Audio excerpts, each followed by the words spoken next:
So let's talk about a reverse seared tomahawk ribeye steak. First of all, what is reverse searing? Reverse searing is a method of cooking larger cuts of steak where we bake it in the oven first or a smoker, cooking at a low temperature. That way we get even cooking all the way through, and then we're gonna finish it on the grill. So we're gonna get that really nice Maillard reaction, that crispy crust that we all love, but you're gonna have nice, medium rare, whatever temp you're going for, but all the way through across the steak. If we just throw the steak right on a hot fire grill, you're gonna get really intense heat on the top, and the outside is just gonna be super overcooked and dried out by the time that middle gets cooked where you want it. And then you're gonna have this like harsh gradient instead of like a really nice medium rare with the crispy crust. So let's dig into this one.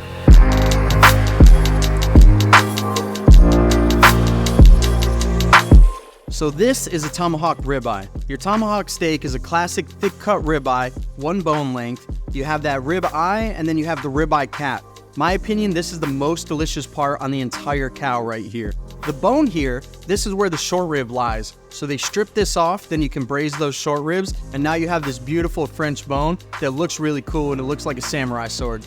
So with steaks of this size, you'll often hear season them or let them come up to room temperature for about an hour before cooking. That's not necessarily the case when you're doing reverse searing like this, since you're gonna go into the oven and go this kind of low heating method anyways. If you were going straight on the grill, I definitely advise you to let this steak kind of warm up, and that way you're getting a more even cook instead of those harsh gradients.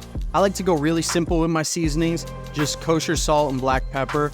And you really want to cover this steak. I mean, really season pretty generously. Season from high up so you don't have like patches of thick saltiness, and it's evenly coated all the way around. So the beauty of cooking large steaks like this at home versus in a restaurant is you have time. Salt is one of the most important ingredients in cooking a great steak. If you're cooking a steak this size, I would encourage you to season a minimum of 1 hour. If you can season 24 hours in advance for a thick steak like this, it really helps a lot of that flavor kind of penetrate, and it gives you a really nice sear on the outside.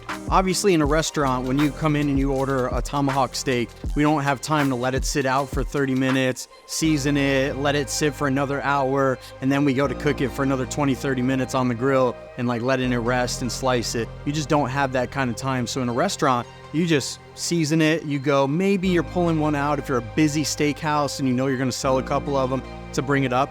But for the most part, you're going straight on that grill. So you have the advantage when you're in these home kitchens or in your backyard. Now we'll take the steak, and you wanna put it on a rack. That way you get even airflow all the way around. The tray will catch the juices, but cooking slow like this, you're not really gonna have a lot of that loss like you do on a high temperature grill.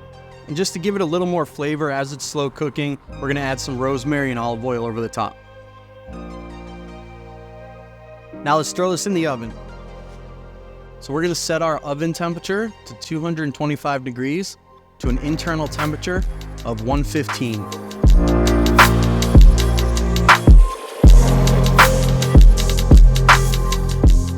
While the steak's cooking, let's make these mini chimichurri hasselback potatoes. These are a great side that you can add to anything, and I think they're perfect for like a backyard barbecue or serving a giant steak like this. Now what you want to do here is get some skewers, chopsticks, and you're going to use these as a guide. So make these cuts through the potato, and you'll see the skewer stops it so you can't cut all the way through. You don't want to cut too thin. You want it to be thin enough that it kind of fans apart when it cooks. Now to season these potatoes, we're gonna melt down some butter with some garlic and chopped rosemary. Then we're gonna fold that over, toss them with the potatoes before baking in the oven. Gently toss the potatoes in this rosemary garlic butter. Add a good pinch of salt. Give them a toss. Now take your potatoes and arrange them with the cut side up. Now let's get this steak out of the oven, and then we'll roast these potatoes at 375 for about 20 minutes. Steak's out of the oven, potatoes are roasting. Now we're gonna make our chimichurri sauce to toss those potatoes in. Start by adding in your garlic, parsley, cilantro, and we'll pulse that up to get a good chop. Add your olive oil, splash of red wine vinegar, red pepper flakes, salt, and black pepper.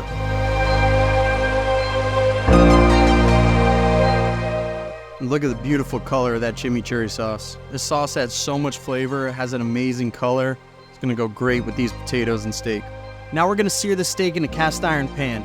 You can definitely do this over a wood fire. I love doing it that way. These are two just different styles to finish it. In a pan, we're gonna baste it with some garlic, shallots, thyme, and butter, or over an open fire, those wood burning, you get that nice smoky elements. All depends on what you wanna do.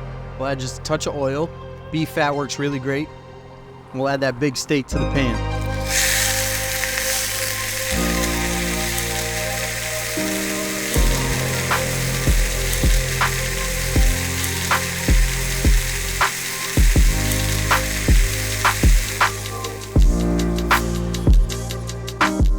So we cooked the steak to an internal temperature of 115 and let it kind of carry up in that resting. Now that we've seared it, we gave it a little bit of crust. It's not really gonna cook that much, so we don't need to rest it for like 15 minutes, 20 minutes like you normally would if you just did this right on the grill. So we're gonna give this about a 5-minute rest, pop our potatoes back in the oven, and plate this up.